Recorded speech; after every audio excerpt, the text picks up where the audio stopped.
د چا په لار کې دیوار مه جوړېږه، د چا په لار چې دیوار مه جوړېږه، چې دشمن نسې چا یار مه جوړېږه.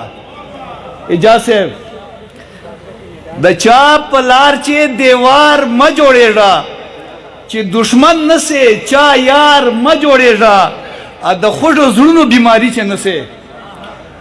رؤف صاحب، د خوږو زړونو بیماری چې نسې، مرهم پټۍ د بیمار مه جوړېږه، او اوبه که نشې بل اور مړ که نه کې.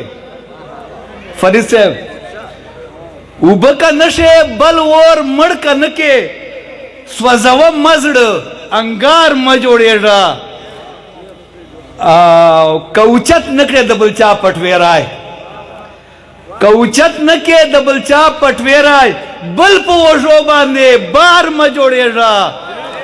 مننه مننه. که اوچت نه کې د بل چا پټویرای، بل په وږو باندې بار مه جوړېږه، دم کوونه کې چاته باک نسته ده. صدف صاحب، دم کوونه کې چاته باک نسته ده، ټک ورته باک نسته ده، ټک ورکومه خامار مه جوړېږه، چې خوار اندلیب در نظرګای شین کېږي. رؤف صاحب، چې خوار اندلیب در نظرګای شین کېږي، خزان چې نسې بهار مه جوړېږه. شمال صاحب، مقدار ده د چا قرار زړه بېقرار چې نه کې، د چا قرار زړه بېقرار چې نه کې، مظلومه چا زړه قرار مه جوړېږه.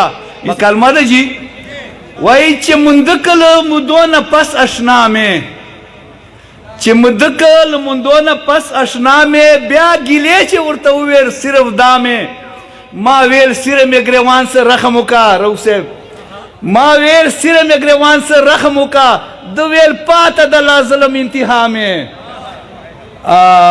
ما ویل خلق د جهان را پورې خاندي. اجازه صاحب، ما ویل خلق د جهان را پورې خاندي، د ویل نشته څه پروا په دې دنیا مې،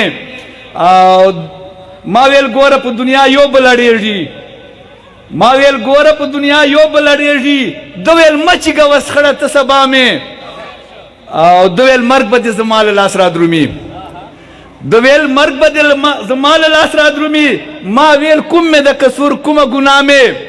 پروانه صاحب، د ویل غوښه به دې خوره که راته سیخ سلې، د ویل غوښه به دې خوره که راته سیخ سلې. جنګلي صاحب، ما ویل سر هم صدقه شه یار له تا مې، د ویل ولې راته یو ځای بل ځای ناستې، د ویل ولې راته یو ځای بل ځای ناستې، ما ویل وړی دې د زړه چې په خندا مې، ما ویل څه وکړم مجبور یم کوم خوا لاړ شم، ما ویل څه وکړم مجبور یم کوم خوا لاړ شم، د ویل ما خله نام په زبې بیا مې،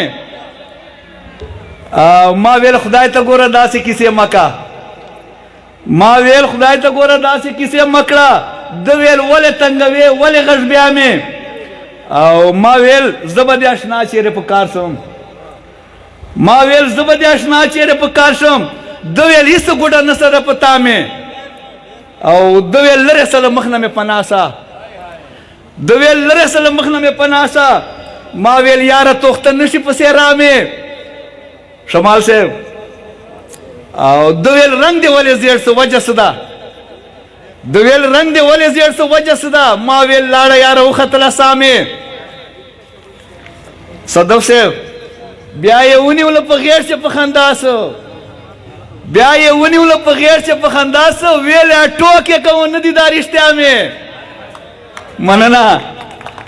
بیا یې ونیوله په غېږ چې په خندا سه، ویل یې ټوکې کوه نه دي دا رښتیا مې، او ویل یې بیا به دې ازار نه کړمه چیرې، معاف که اے مظلومه کل واړه خطا مې. وسلام.